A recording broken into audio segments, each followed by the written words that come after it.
Google pixel 9 pro Excel আরেক হতাশার নাম, কারণ গুগলের ফোনগুলো দিন দিন কেন জানি অনেক বেশি বোরিং হয়ে যাচ্ছে এবং বাজে হয়ে যাচ্ছে। আমার কাছে পার্সোনালি এতটাও ভালো লাগে না এবং গত বেশ কিছুদিন ইউজ করে এই গুগল পিক্সেল 9 প্রো এক্সেলের উপরে মোটামুটি হতাশই বলতে পারেন, কারণ এটার প্রাইস এখন 1,02,000 টাকা। আর এই 1,02,000 টাকা দিয়ে এই ফোন যা যা অফার করতেছে আমার মনে হয় না যে কেউই কিনবে বা এটা কেনা উচিত হবে, সেটাই জানবো আজকের ভিডিওতে। তার পাশাপাশি এটাকে যেহেতু গত বেশ কিছুদিন ধরে ইউজ করতেছি, আমার ইউজার এক্সপিরিয়েন্সটাও আপনাদের সাথে শেয়ার করব।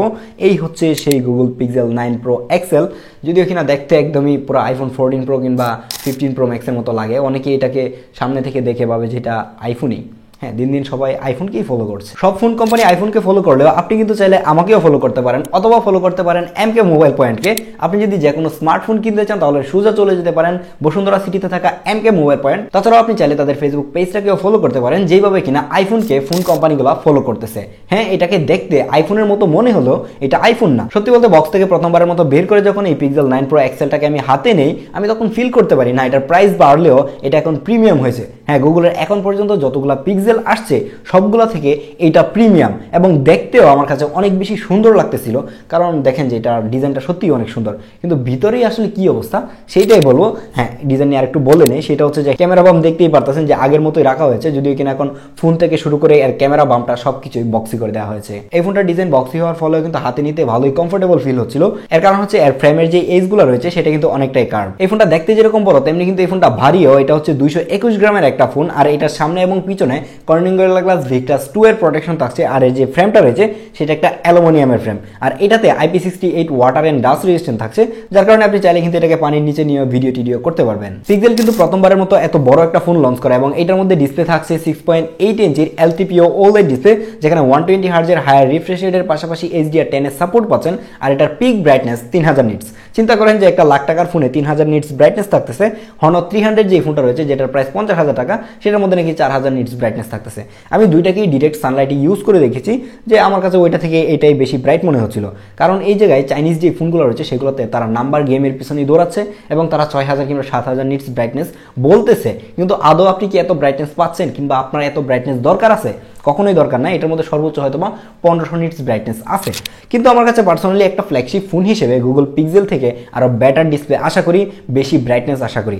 এটার ডিসপ্লের ব্রাইটনেস খুব বেশি না, যেরকম নাম্বারেও কম বলতেছে 3000 নিটস, এবং আপনি আউটডোরে যদি ইউজ করতে যান আপনি ফিল করতে পারবেন যে এটার ডিসপ্লেটা আরেকটু বেশি ব্রাইট হওয়ার দরকার ছিল। আমরা একটা ফ্ল্যাগশিপ ফোন থেকে কিন্তু একদমই টপ নচ লেভেলের ডিসপ্লেটাই আশা করে থাকি, কিন্তু সেই জায়গায় আমার মনে হচ্ছে গুগল পিক্সেল 9 প্রো এক্সেলটা আমাকে হতাশ করছে। শুধুমাত্র পিক্সেলের এই ডিভাইসটাই না, পিক্সেলের প্রত্যেকটা ডিভাইসে আমি এই কমপ্লেনটাই করে আসি যে ডিসপ্লের ব্রাইটনেস কম, ডিসপ্লেটা কেন জানি খুব বেশি একটা জাতের না। আমার কাছে মনে হয় না যে একটা ফ্ল্যাগশিপ ফোন হিসেবে যেরকম ডিসপ্লে পাওয়ার কথা এটা এরকম ডিসপ্লে অফার করতেছে না। তাছাড়া যদি আপনি এই ডিসপ্লের চারপাশের বর্ডারটা দেখেন তাহলে দেখবেন যে অন্যান্য ফ্ল্যাগশিপ ফোনের তুলনায় এটার বর্ডারটা কিংবা ডিসপ্লে চারপাশে যে বেজেলটা রয়েছে সেটা অনেক বেশি মোটা মনে হচ্ছে।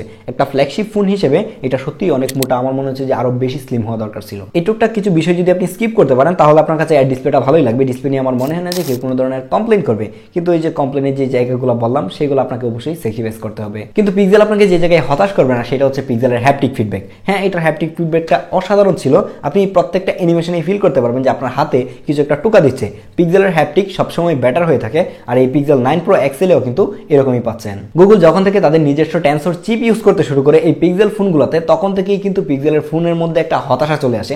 সেটা হচ্ছে গুগল পিক্সেল 7 কিংবা 6, সেই দুইটার মধ্যে আমরা দেখেছি যে নেটওয়ার্ক ইস্যু এবং পারফরমেন্সও কিন্তু আগে যখন স্ন্যাপড্রাগন ইউজ করতো তখনের মতো ভালো দিতে পারতেছিল না। ছবির মধ্যেও কেন জানি একটু চেঞ্জ চলে আসছে।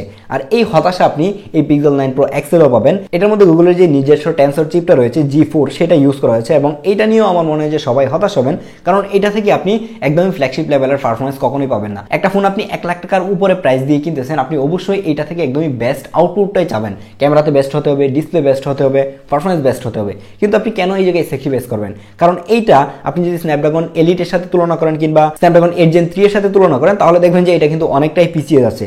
যার কারণে আমার মনে হচ্ছিল যে পারফরমেন্সের দিকেও গুগলের আরো বেশি মনোযোগী হওয়া দরকার, না হলে আমার মনে হয় যে আবারও স্ন্যাপড্রাগনে তাদের ফিরে আসা দরকার। আর এই টেনসর চিপ ইউজ করার ফলে ক্যামেরাতেও কিন্তু মোটামুটি ভালোই ইফেক্ট পড়েছে, সেটা নিয়ে আমরা একটু পরেই কথা বলছি। কিন্তু এই ফোনটা যদি আপনি রেগুলার লাইফে ইউজ করতে যান তাহলে কি পারফরমেন্সের ঘাটতি পাবেন? কখনোই না, কারণ এইটার মধ্যে আপনি একদমই স্মুথ পারফরমেন্স পাবেন, ব্যালেন্সড একটা পারফরমেন্স পাবেন। আপনি যদি রেগুলার লাইফে এই ফোনটাকে ইউজ করতে চান তাহলে খুবই স্মুথলি ইউজ করতে পারবেন। তার পাশাপাশি তো হচ্ছে অ্যান্ড্রয়েডের স্টক অ্যান্ড্রয়েডের যে মজাটা সেটা পাবেন। যদিও কিনা আমার কাছে পার্সোনালি স্টক অ্যান্ড্রয়েড ভালো লাগে না, আমার কাছে One UIটা অনেক অনেক বেশি ভালো লাগে। আর এই জায়গায় আপনাদেরকে আরেকটা হতাশার নিউজ দিই, সেটা হচ্ছে এটার মধ্যে স্টোরেজ টাইপ হিসেবে থাকছে UFS 3.1। ঠিকই শুনছেন, 3.1, যে জায়গায় লাখ টাকার ফোনের মধ্যে এখন 4.0 দেখতেছি আমরা, হয়তো সামনে আরো ভালো কিছু দেখবো, সেই জায়গায় এটার মধ্যে UFS 3.1 কি করে গুগল ইউজ করে। পারফরমেন্সের ক্যাসাল বাদ দিয়ে চলুন আমরা ঝাঁপিয়ে পড়ি হচ্ছে পিক্সেলের যে আইকনিক জিনিস ক্যামেরা, সেটাতে। এর ব্যাক সাইডে 3টা ক্যামেরা থাকতেছে। এর যে মেইন লেন্সটা সেটা হচ্ছে 50 মেগাপিক্সেলের, এর পাশে একটা পেরিস্কোপ টেলিফোটো লেন্স থাকছে যেটা 48 মেগাপিক্সেলের এবং এটা 5x অপটিক্যালি জুম করতে পারে, এবং 48 মেগাপিক্সেলের একটা আলট্রাওয়াইড ক্যামেরা। এর ক্যামেরাতেও আমাকে মোটামুটি ভালোই হতাশ করেছে বলতে পারেন, যেটা নিয়ে আমরা একটু পরেই কথা বলতেছি। আর এর সেলফি ক্যামেরাতে থাকছে 42 মেগাপিক্সেলের একটা ক্যামেরা। এর মেইন লেন্সের ছবিগুলো দেখেন তাহলে দেখবেন যে ছবিগুলো দেখতে খুবই সুন্দর, ছবিগুলো ন্যাচারাল। কিন্তু অনেকেই আছেন যে বুস্টেড কালার পছন্দ করে থাকেন, ন্যাচারাল ছবি পছন্দ করেন না। ম্যাক্সিমাম মানুষজনই দেখলাম যে ন্যাচারাল ছবি পছন্দ করে না, হয়তো 2-4 জন থাকতে পারে যারা ন্যাচারাল ছবি চাই, কিন্তু ম্যাক্সিমাম মানুষজন হচ্ছে বুস্টেড পছন্দ করে, যার কারণে পিক্সেলটা মানুষের কাছে এতটাও ভালো লাগে না। তাছাড়া যদি আপনি টেলিফোটোতে আসেন তাহলে এই জায়গায় আরেকটা হতাশার নাম শোনায় দিই, সেটা হচ্ছে 5x টেলিফোটো লেন্স থাকার পরেও এটা দিয়ে আপনি পোর্ট্রেট ছবি তুলতে পারবেন না। আপনাকে পোর্ট্রেট যদি তুলতে হয় তাহলে আপনাকে এর মেইন লেন্স দিয়ে পোর্ট্রেট তুলতে হবে 1x 2x কিংবা 3x এ ডিজিটালি জুম করে। চিন্তা করেন যে লাখ টাকা দিয়ে ফোন কিনতেছেন, এটার মধ্যে টেলিফোটো লেন্স আছে, কিন্তু এটা দিয়ে আপনি পোর্ট্রেট ছবি তুলতে পারতেছেন না, ভিডিও করতে পারতেছেন না, মানে পোর্ট্রেট ভিডিও করতে পারতেছেন না। তার থেকে দুঃখের বিষয় মনে হয় না আর কিছু হতে পারে। তারপরে মেইন লেন্স দিয়ে যে আপনি আহামরি ভালো পোর্ট্রেট তুলতে পারবেন ব্যাপারটা এরকম না। পিক্সেলের পোর্ট্রেট নিয়ে আমি বরাবরই কমপ্লেন করে যাচ্ছি, সেটা হচ্ছে যে তারা আপনি যখন ছবি তুলবেন তখন আপনি প্রিভিউতে দেখতে পারবেন না যে ছবির মধ্যে কতটুকু ব্লার হচ্ছে বা কি হচ্ছে না হচ্ছে, কিছুই বুঝতে পারবেন না। ছবি তুললেন, তারা ধাপ করে এনে কিছু ব্লার বসায় দিল, দেখা গেছে এজ ডিটেক্টের কোনো ঠিক ঠিকানা নাই, ব্লার বেশি হয়ে গেছে, ছবির কোনো ব্যালেন্স নাই, তো খুবই বিশ্রী একটা অবস্থা। আমার কাছে মনে হয় যে পিক্সেলের এই পোর্ট্রেট নিয়ে আরো বেশি লেখাপড়া করা দরকার, কারণ একটা সময় পিক্সেলের পোর্ট্রেট কিন্তু অনেক বেশি জোস ছিল। যখন মার্কেটে অন্যরা মানে পোর্ট্রেট নিয়ে প্যারা খাচ্ছে তখন পিক্সেল কিন্তু একদম মার্কেট কাঁপাচ্ছে, সেই জায়গায় এসে অন্যরা মার্কেট কাঁপাচ্ছে, এখন পিক্সেলের অবস্থা এরকম খারাপ হয়ে গেছে। তাছাড়া এর 48 মেগাপিক্সেলের আলট্রাওয়াইডের যে ছবিগুলো রয়েছে সেগুলো অনেক সুন্দর তোলে, কিন্তু দেখা যায় যে অনেক বেশি কন্ট্রাস্টি ছবি তুলতে গিয়ে ডার্ক সাইড যেটা রয়েছে সেটা ডিটেল হারাই যাচ্ছিল।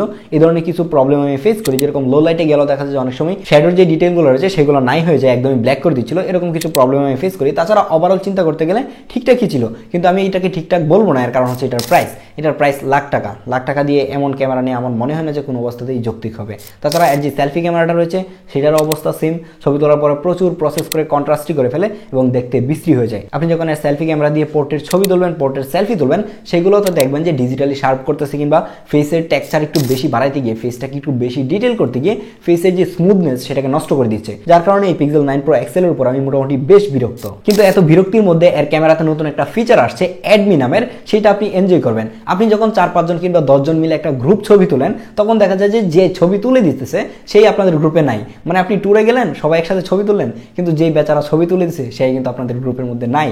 কিন্তু আপনি এইটা থাকলে এই জিনিসটা ফিক্সড করতে পারবেন, আপনি দেখেন যে এটা কিভাবে কাজ করে। এই পিক্সেল 9 Pro XL দিয়ে কিন্তু এখন আপনি সর্বোচ্চ 8K 30 fps ভিডিও রেকর্ড করতে পারবেন। আমার মনে হয় না যে খুব বেশি মানুষজন 8K তে ভিডিও করবে, কারণ স্টোরেজ কিছুক্ষণের মধ্যে ফুল হয়ে যাবে, কিন্তু 8K সাপোর্টটা থাকা খুবই জরুরি। আপনি যদি এই ধরনের ইনডোর কন্ডিশনে ভিডিও করেন তাহলে যদি জুম ইন জুম আউট করতে হয় তাহলে 8Kটা কিন্তু আপনাকে ভালো একটা সাপোর্ট দিবে। তাছাড়া অন্যান্য ফোন কোম্পানি যে জায়গায় সিনেম্যাটিক মোড কিংবা পোর্ট্রেট ভিডিওর দিকে অনেক বেশি নজর দিচ্ছে, ভিডিওতে তারা একদমই কাঁপাই দিতেছে এরকম অবস্থা, সেই জায়গায় পিক্সেল কিন্তু অনেক বেশি পিছিয়ে আছে। তো চলুন এর প্রত্যেকটা লেন্সের ভিডিও স্যাম্পল দেখি।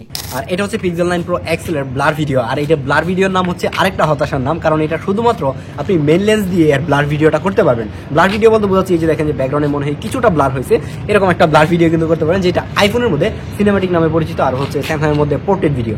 আইফোন আর হচ্ছে স্যামসাং এর পোর্ট্রেট ভিডিওগুলো অসাধারণ হয়ে থাকে, কিন্তু এইটার ভিডিওর মধ্যে দেখেন যে একদমই মানে ডার্ক করে দিতেছে, কন্ট্রাস্টি করে দিচ্ছে বেশি, যার কারণে ডিটেলও কমে যাচ্ছে। তার থেকে বড় বিষয় হচ্ছে যে এইটা দিয়ে আপনি সর্বোচ্চ 1080p তে ভিডিও রেকর্ড করতে পারবেন। চিন্তা করেন যে 1 লাখ টাকার ফোনে 1080p ভিডিও সাপোর্ট। এখন যে সাউন্ডটা শুনতে পাচ্ছেন এটা হচ্ছে এই ফোন দিয়ে রেকর্ড হচ্ছে, তো আই থিঙ্ক আইডিয়া করতে পারতেছেন যে এটার ভিডিওর কি অবস্থা। এটার ভিডিও নিয়ে আমি মোটামুটি ভালোই পরিমাণে হতাশ বলতে পারেন। আর এটা হচ্ছে এর আলট্রাওয়াইডের ভিডিও, এর আলট্রাওয়াইড দিয়ে আপনি 4K 30 fps এবং 60 fps ভিডিও রেকর্ড করতে পারবেন। কিন্তু এর ভালো ব্যাপারটা হচ্ছে যে আলট্রাওয়াইডের ভিডিও করা অবস্থায় আপনি চাইলে মেইন লেন্স এবং টেলিফোটো যে 5x লেন্সটা রয়েছে সেটাতে শিফট করতে পারবেন। আর এর আলট্রাওয়াইডের ভিডিওর পাশাপাশি অডিওটা কিন্তু এটা দিয়ে রেকর্ড হচ্ছে। এর ব্লার ভিডিওটা যখন আমি টেস্ট দিলাম তখন হয়তো আপনারা ফিল করতে পারছেন কি আমি জানি না, যে এর ব্লার ভিডিওর সাথে আমার ভয়েসের সাথে মানে আমার ঠোঁটের সাথে অডিওটা মিলতেছিল না, ঠিকঠাকভাবে সিঙ্ক করতে পারতেছিল না। আমার মনে হয় যে তাদের ওই প্রসেসিং এর ঝামেলা আছে। তো আমরা এখন এর আলট্রাওয়াইড থেকে মেইন লেন্সে শিফট করে দেখবো যে এটা কতটুকু স্মুথলি কাজ করে। এই হচ্ছে এর আলট্রাওয়াইড থেকে মেইন লেন্সে শিফট হচ্ছে, একটু মানে ফোকাস যে একটু লেট করে ডিলে করে যে সেটা বোঝা যায়। আর এই হচ্ছে এর 5x, এর 5x এর ভিডিওটা ভালোই মনে হচ্ছে। এটা হচ্ছে এর আলট্রাওয়াইড আর এই হচ্ছে এর 5x এর ভিডিও। আর 5x দিয়ে কিন্তু খুব ভালো ভিডিও করা যায়, আর একটু স্টেবল, অনেক স্টেবল দেখলাম। হ্যাঁ, খুবই ভালো স্টেবল। এটা দিয়ে আপনি মানে অনেক দূর থেকে খুবই ভালো ভালো ভিডিও করতে পারবেন। এই হচ্ছে 5x এর ভিডিও।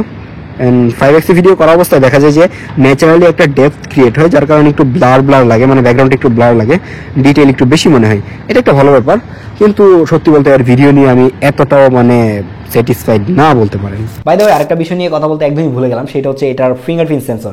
চিন্তা করেন যে লাখ টাকার একটা ফোন আপনি কিনতেছেন, সেই জায়গায় এটার মধ্যে অপটিক্যাল ফিঙ্গারপ্রিন্ট সেন্সর ইউজ করা হয়েছে, এটাতে আলট্রাসনিক ইউজ করা হয় নাই। আমি এটা দেখার পরে তো মোটামুটি এটার উপর মানে চরম লেভেলের বিরক্ত হয়ে গেলাম যে একটা লাখ টাকার ফোন ভাই, এটার মধ্যে কিভাবে মানে একটা অপটিক্যাল ফিঙ্গারপ্রিন্ট সেন্সর ইউজ করে। এই জায়গায় অবশ্যই আলট্রাসনিক ফিঙ্গারপ্রিন্ট সেন্সর ইউজ করা দরকার। মানে এই বিষয়টাও কি গুগলের বলে দিতে হবে? এই বিশাল বড় পিক্সেল ফোনটাকে পাওয়ার দিচ্ছে 5060 mAh একটা ব্যাটারি, যেই ব্যাটারি দিয়ে আপনি অনায়াসে কিন্তু একদিন পার করে দিতে পারবেন। ব্যাটারি নিয়ে আমার মনে হয় না যে কেউ কোনো ধরনের কমপ্লেন করবে, আপনি এটা থেকে ভালো ব্যাটারি ব্যাকআপ পাবেন। আমি এটা দিয়ে মোবাইল ডাটা আউটডোরে ইউজ করে দেখেছি, ফুল ব্রাইটনেস দিয়ে ইউজ করে দেখেছি, দিন শেষেও এটার মধ্যে মোটামুটি 20 কিংবা 25% চার্জ থেকে যাচ্ছিল। আমার মনে হয় না যে এতদিন ফোন রিভিউ করার মধ্যে এত বেশি নেগেটিভ কথা বলেছি কোনো একটা ফোন নিয়ে, ফোনের ভালো কিছুই বলি নাই। হ্যাঁ, এই সাহসটা আমি করতে পারছি কারণ হচ্ছে এটার প্রাইস আবারও বলতেছি লাখ টাকা। কারণ লাখ টাকা যখন আপনার পকেট থেকে যাবে তখন আপনি অবশ্যই ভালো কিছু আশা করবেন। সেই জায়গায় এই পিক্সেল 9 Pro XLটা কিছুই দিতে পারতেছে না বলতে গেলে। লাখ টাকার কথা চিন্তা করলে এটার মধ্যে কিছুই নাই। আপনি যদি চিন্তা করেন এটার প্রাইস 50,000 টাকা, এটা একদমই বেস্ট ডিল, আপনি সব কিছু নিয়ে নিতে পারবেন, এরকম একটা অবস্থা। কিন্তু এটাকে লাখ টাকার কথা চিন্তা করতে গেলে আমি কখনোই আপনাদেরকে সাজেস্ট করবো না। তারপরেও যারা পিক্সেল লাভার রয়েছেন আমাকে এই ভিডিওতে গালি দিবেন। হ্যাঁ ভাই, আপনাদের গালি খাওয়ার জন্যই আজকের এই ভিডিওটা করা। তো আপনি চাইলে আপনার মতামত অবশ্যই দিতে পারেন। তো আজকের ভিডিওটা এখানেই শেষ করছি, মনে হচ্ছে প্রচুর গালি খাবো। আল্লাহ হাফেজ।